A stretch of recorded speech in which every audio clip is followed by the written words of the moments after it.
Bonjour, donc aujourd'hui on va essayer de parler de la classe 1, financement permanent.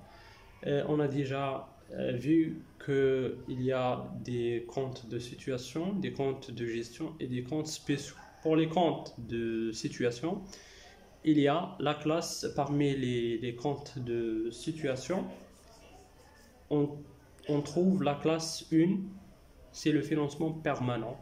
Il est à rappeler que le financement permanent, c'est un élément du passif parce qu'il regroupe une partie des ressources qui permettent de financer l'actif de l'entreprise. Et plus précisément, le cycle d'investissement, c'est-à-dire l'actif immobilisé de l'entreprise. On va, pour faute du temps, on va uniquement voir un élément du financement permanent. C'est l'élément le plus important, ce qu'on appelle les capitaux propres. Donc le premier élément, c'est le capitaux propre.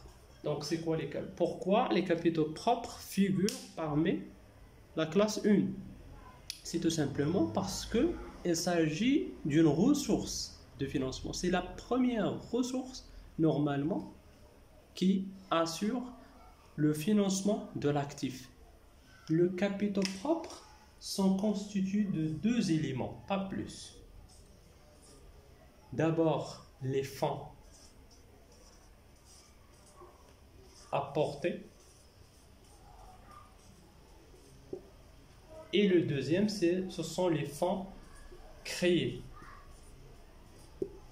par l'entreprise. Donc, les fonds apportés par les actionnaires et les fonds créés par l'entreprise. Les capitaux propres, c'est la première rubrique.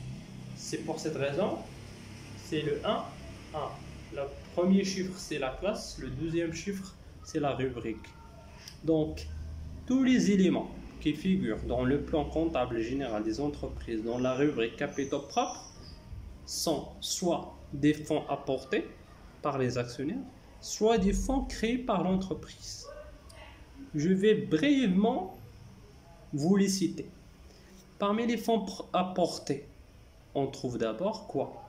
On trouve le premier principal élément, c'est le capital. Le deuxième, ce sont les primes d'émission, les primes d'émission, les primes de fusion et les primes d'apport. Donc ces primes, ce sont des fonds apportés, elles ne sont pas des fonds créés par l'entreprise, mais il s'agit des fonds apportés par les actionnaires. Il y a un autre élément, c'est ce qu'on appelle l'écart de réévaluation.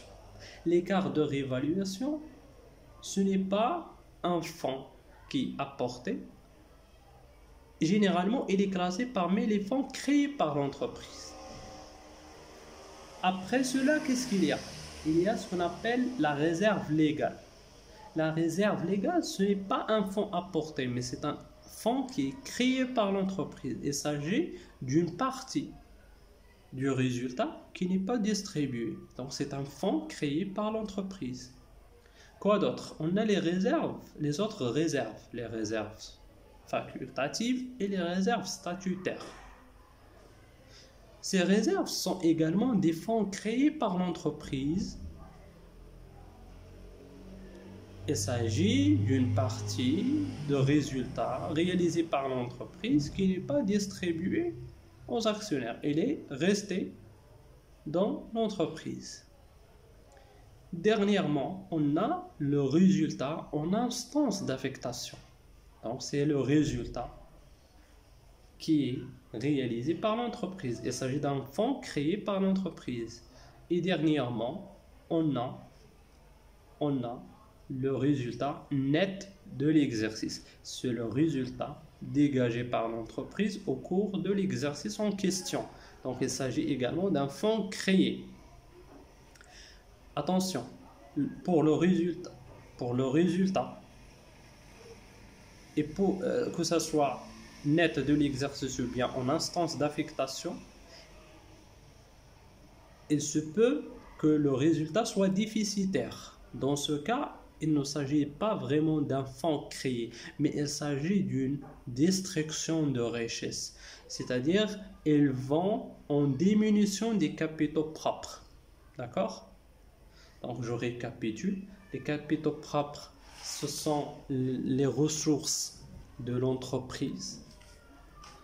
Ces ressources soit sont apportées par les actionnaires au moment de l'augmentation du capital ou bien au moment de la création. Et le deuxième, ce sont les ressources créées par l'entreprise, ce sont les résultats. D'accord? Maintenant, ça c'est la compréhension. Maintenant, on va essayer de voir en détail les éléments, les composantes des capitaux propres, comme ils figurent dans le plan comptable général des entreprises.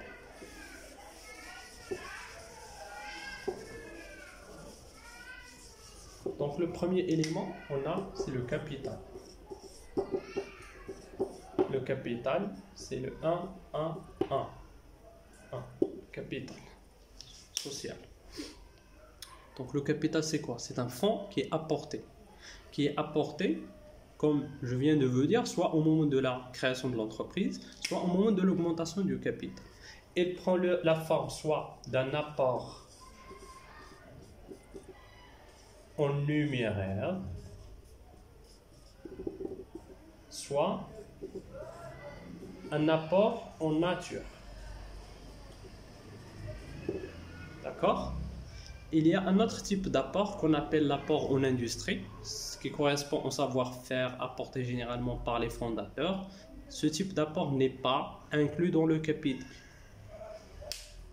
C'est quoi l'apport en numéraire? Brièvement et simplement, un apport en numéraire, c'est un apport en argent, c'est-à-dire un actionnaire apporte à l'entreprise une somme d'argent, par exemple 10 000 dirhams.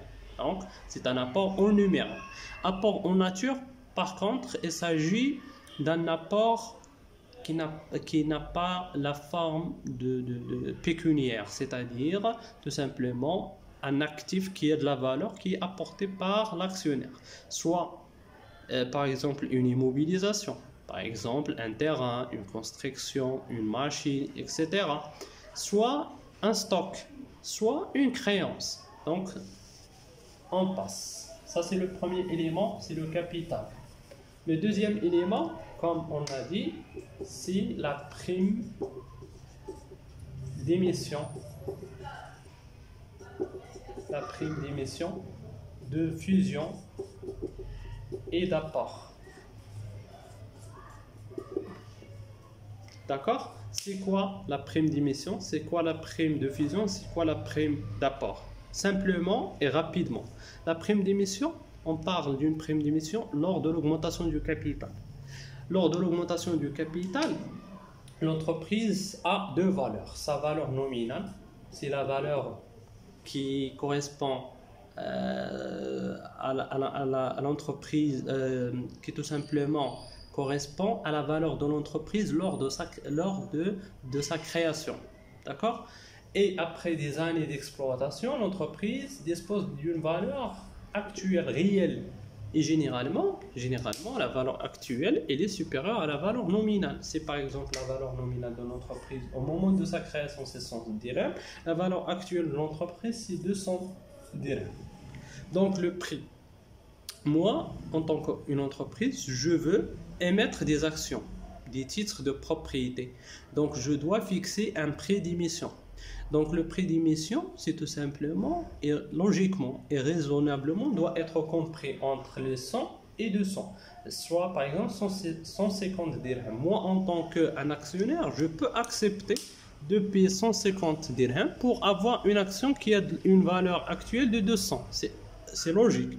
Mais de payer par exemple un montant de 250 dirhams pour avoir une action de 200 dirhams, je ne vais pas accepter. D'accord?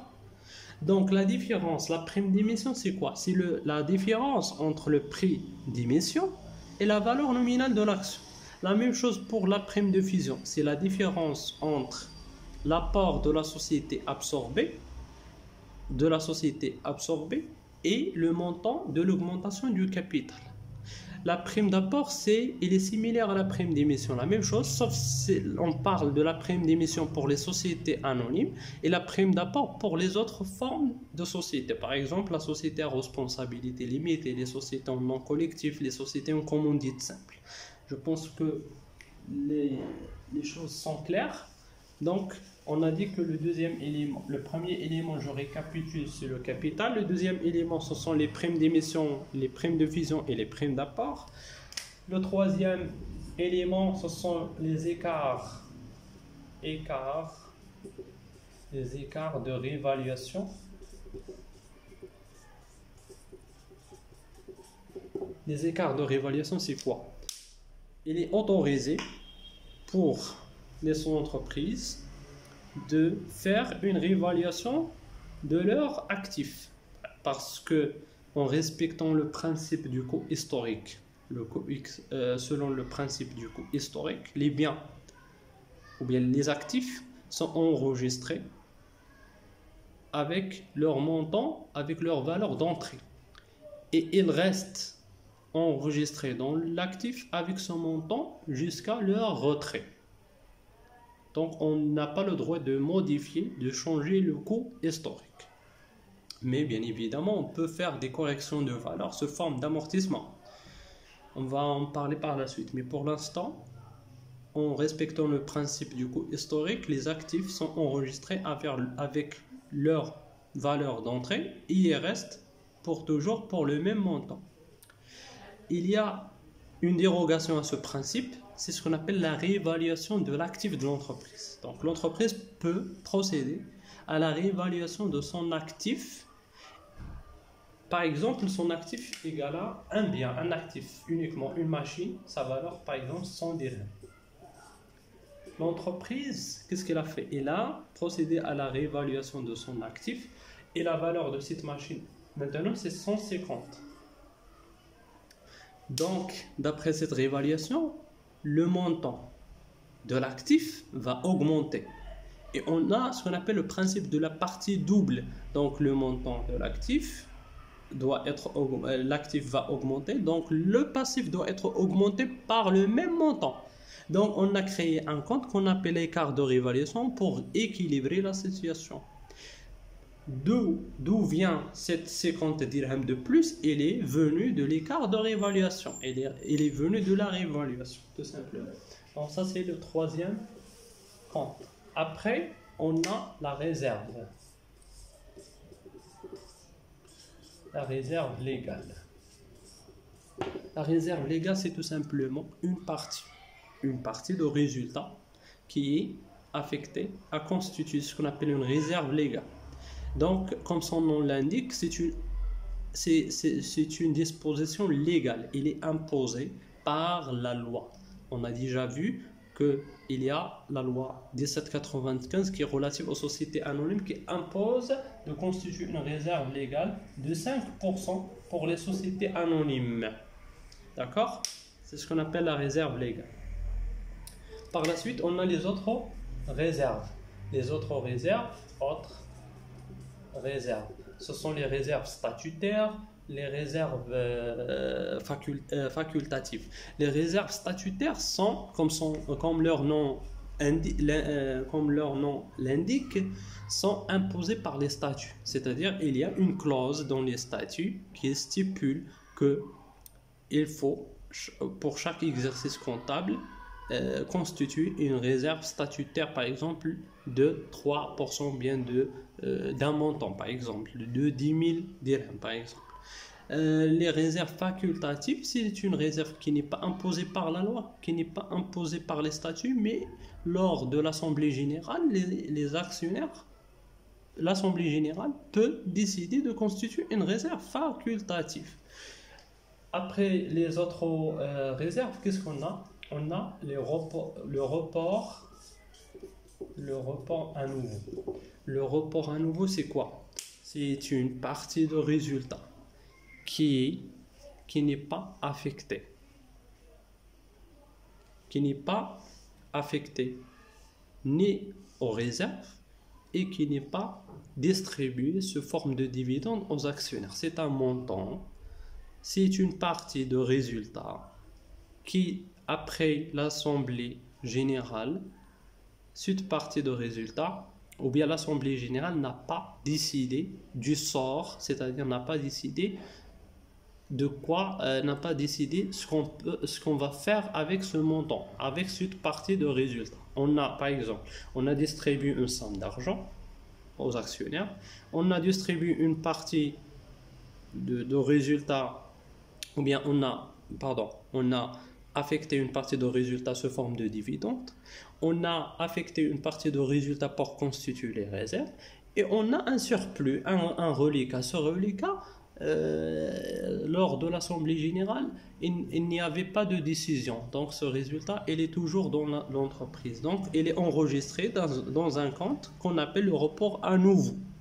Mais attention, ici on a deux comptes. On a le report à nouveau créditeur, c'est le cas que je viens de vous expliquer maintenant. Et il y a le report à nouveau débiteur. Le report à nouveau débiteur, c'est une perte. C'est-à-dire lorsque le résultat est déficitaire, ce résultat déficitaire, il est enregistré avec le compte report à nouveau débiteur. Clair? On a par la suite ce qu'on appelle le résultat en instance d'affectation. Et on a dernièrement le résultat net de l'exercice. D'accord?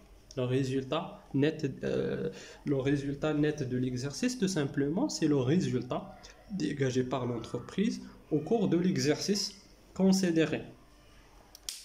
Il reste inscrit dans le compte résultat net de l'exercice jusqu'à la clôture de l'exercice.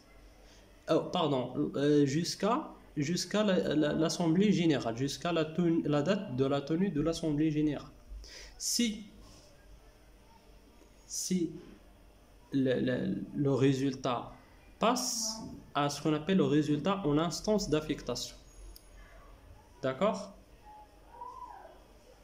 Donc, maintenant, on va faire la numérotation, le numéro des comptes. Le capital, donc le financement permanent, c'est la classe 1. Les capitaux propres, c'est la première rubrique, donc c'est 1, 1. Le capital, donc c'est 1, 1, 1. Parce que ça, c'est un compte, donc on va ajouter un autre 1. Pour les primes d'émission, les primes d'émission de fusion et d'apport, ça c'est ce que j'ai écrit ici, ce sont généralement les postes, d'accord? Donc il y a seulement trois chiffres. Ici c'est le capital social au personnel. Donc ça, je vais ajouter social au personnel. Donc 1, 1, 1. Les primes d'émission, fusion, d'apport, c'est 1, c'est le financement permanent. Le deuxième chiffre, c'est les capitaux propres. Et le troisième chiffre correspond au poste prime d'émission, fusion et d'apport. C'est donc 2. Les écarts de réévaluation 1, 1, 3. Réserve légale 1, 1, 4. Les autres réserves 1, 1, 5. Le report à nouveau, le 1, 1, 6. Pour le report à nouveau créditeur, c'est le 1, 1, 1, 6, 1. Le report à nouveau créditeur, c'est le 1, 1, 6, 9 pour le report à nouveau débiteur. Le résultat en instance d'affectation, c'est le 1, 1, 8 et le résultat net de l'exercice, c'est le 1, 1, 9. Pour les deux derniers postes, le résultat en instance d'affectation et le résultat net d'exercice, la même chose, il y a deux comptes. Soit le résultat, c'est le compte qui correspond au résultat bénéficiaire, c'est toujours le solde créditeur, c'est le 1, 1, 9, 1, et lorsque le résultat est déficitaire, c'est le 1, 1, 9, 9. Merci.